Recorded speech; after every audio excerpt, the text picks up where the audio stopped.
ಕತೆ ಬಂದು ಡೈರೆಕ್ಟ್ರು ಚಂದ್ರಮೋಹನ್ ಅವರು.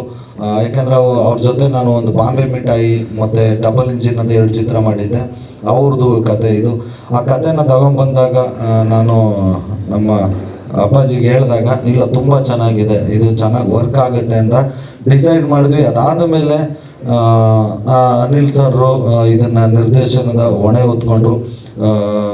ಇದು ಒಂದು ಹಳ್ಳಿ ಸೊಗಡಿರುವಂಥ ಕತೆ. ಯಾಕೆಂದರೆ ಅಧ್ಯಕ್ಷ ಎಲ್ಲರೂ ನೋಡಿರ್ತೀವಿ, ಅದು ಒಂದು ಹಳ್ಳಿ ಸೊಗಡಿರೋ ಕತೆನೇ. ಇದು ಅದೇ ಥರ ಒಂದು ಗೆಜ್ಜೆಪುರ ಅಂತ ಆ ಊರಿನಲ್ಲಿ ನಡೆಯುವಂಥ ಕತೆ. ಆ ಅಧ್ಯಕ್ಷ ಏನಾಗಿತ್ತು, ಪೂರ್ತಿ ಹಳ್ಳಿಲೇ ಮುಗಿದೋಗುತ್ತೆ ಸಿನಿಮಾ. ಆದರೆ ಇದು ಸ್ವಲ್ಪ ಬೇರೆ ವರ್ಷನ್ ಎತ್ಕೊಂಡಿದೆ. ಹಳ್ಳಿನಲ್ಲಿ ಶುರುವಾಗಿ ಮತ್ತೆ ಒಂದಷ್ಟು ಟ್ರಾವೆಲಿಂಗ್ ಇದೆ. ಯಾಕೆಂದರೆ ನಮ್ಮ DOP ಶೇಖರ್ ಚಂದ್ರ ಅವರು ಒಂದು ಕಾಮಿಡಿ ಸಿನಿಮಾದಲ್ಲಿ ಸ್ವಲ್ಪ ರೊಮ್ಯಾಂಟಿಕ್ ಆಗಿ, ಆಮೇಲೆ ಒಂದಷ್ಟು ಸುಂದರವಾದ ಜಾಗಗಳನ್ನ ಅಂದರೆ ಎಲ್ಲ ಆಲ್ಮೋಸ್ಟ್ ಸಿನಿಮಾಗಳಲ್ಲಿ ತೋರಿಸಿದ್ದಾರೆ. ಆದರೆ ಎಲ್ಲೆಲ್ಲಿ ಯಾವ್ದ್ಯಾವುದು ಇನ್ನೂ ಜಾಸ್ತಿ ತೋರಿಸಿಲ್ಲ, ಆ ಥರದ ಜಾಗಗಳಲ್ಲೆಲ್ಲ ಶೂಟ್ ಮಾಡಿದ್ದೀವಿ. ತುಂಬ ಚೆನ್ನಾಗಿ ಬಂದಿದೆ. Thank you so much DOP Shekar Chandra ಸರ್ಗೆ.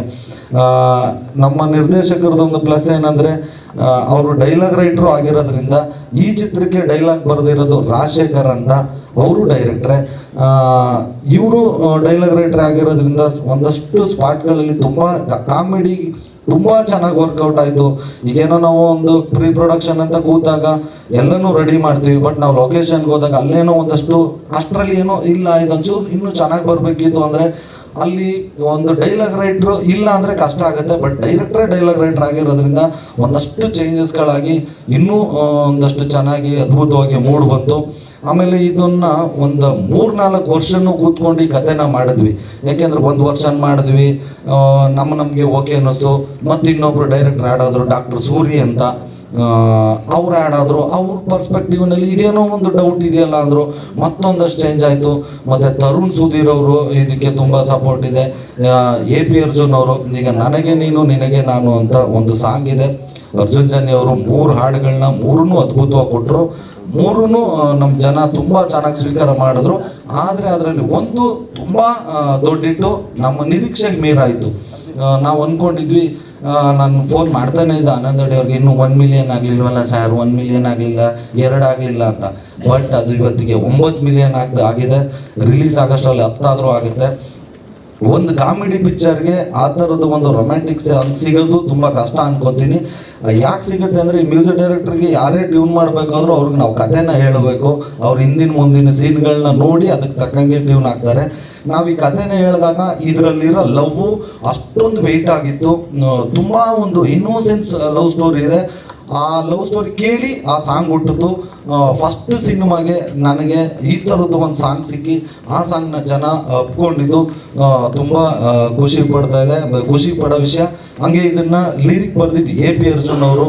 ಇನ್ನೊಂದು 2 ಸಾಂಗ್ಗಳಿದೆ, ಒಂದು ಇಂಟ್ರೊಡಕ್ಷನ್ ಸಾಂಗು, ಇನ್ನೊಂದು ಡ್ಯಾನ್ಸ್ ನಂಬರು, ಅದು ಒಂದು ಡುಯೆಟ್ ಥರ ಮಾಡಿದ್ದೀವಿ. ಅದನ್ನು ನಮ್ಮ ಬಹುದೂರ್ ಚೇತನ್ ಅವ್ರು ಬರೆದಿದ್ದಾರೆ, ಅವರು ಡೈರೆಕ್ಟ್ರು.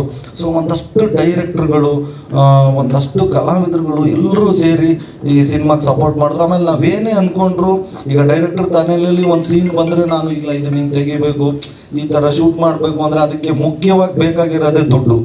ಅದನ್ನು ಪ್ರೊಡ್ಯೂಸರೇ ಕೊಡಬೇಕು. ಬಟ್ ಈ ಸಿನಿಮಾದಲ್ಲಿ ನಂದು ಯಾವುದು ಏನು, ಈಗ ನಾನೊಂದು 2-3 ಪಿಕ್ಚರ್ ನಾನು ಆಲ್ರೆಡಿ ಮಾಡಿದ್ದಿದ್ರೆ ಗೊತ್ತಿರೋದು ನನಗೆ. ಹಿಂದೆ ಇಷ್ಟು TV ರೇಟ್ಸ್ ಹಿಂಗೆ ಹೋಗುತ್ತೆ, ಇಷ್ಟು ಜನ ಬರ್ತಾರೆ, ಇಷ್ಟು ಮಿನಿಮಮ್ ಬಿಸ್ನೆಸ್ಸು ಇದಾಗುತ್ತೆ ಅಂತ ಆ ಧೈರ್ಯದ ಮೇಲೇ ಎಲ್ಲರೂ ಖರ್ಚು ಮಾಡ್ತಾರೆ. ಬಟ್ ಅದು ಯಾವುದೂ ನೋಡಿದೆ ಕಥೆನ ನಂಬ್ಕೊಂಡು ಈ ಕಥೆಗೆ ಎಲ್ಲೂ ಮೋಸ ಆಗಬಾರ್ದು ಅಂತ ಫಸ್ಟ್ ಸಿನಿಮಾಗೇನೆ ಇಂಥ ಒಂದು DN ಸಿನಿಮಾಸನ್ನು ಬ್ಯಾನರ್ ಸಿಕ್ಕಿರೋದು ನಿಜವಾಗ್ಲೂ ನನ್ನ ಪುಣ್ಯ. ಯಾಕೆಂದರೆ ನನ್ನನ್ನು ನಂಬೋದ್ರು ಇಲ್ಲೋ ಗೊತ್ತಿಲ್ಲ, ಬಟ್ ಕಥೆನಂತೂ ಅಪ್ಪಾಜಿ ತುಂಬ ಚೆನ್ನಾಗಿ ನಂಬಿದ್ರು. ಆ ಕಥೆನ ನಂಬ್ಕೊಂಡು ಏನು ಖರ್ಚು ಮಾಡಬೇಕು ಅಂದರೆ ಈ ನನಗೆ ನನ್ನ ಮಿತಿಗೆ ಮೀರಿ 100% ಈ ಸಿನಿಮಾದಲ್ಲಿ ಖರ್ಚು ಮಾಡಿದ್ದಾರೆ. ಯಾಕೆಂದರೆ ನಾವು ಎಲ್ಲ ನೋಡಿದಾಗ ಜನಗಳಿಂದನೂ ಆ ರೆಸ್ಪಾನ್ಸ್ ಬಂದಿದೆ, ಇಲ್ಲ ತುಂಬ ರಿಚಾಗಿ ಮಾಡಿದ್ದಾರೆ ಅಂತ.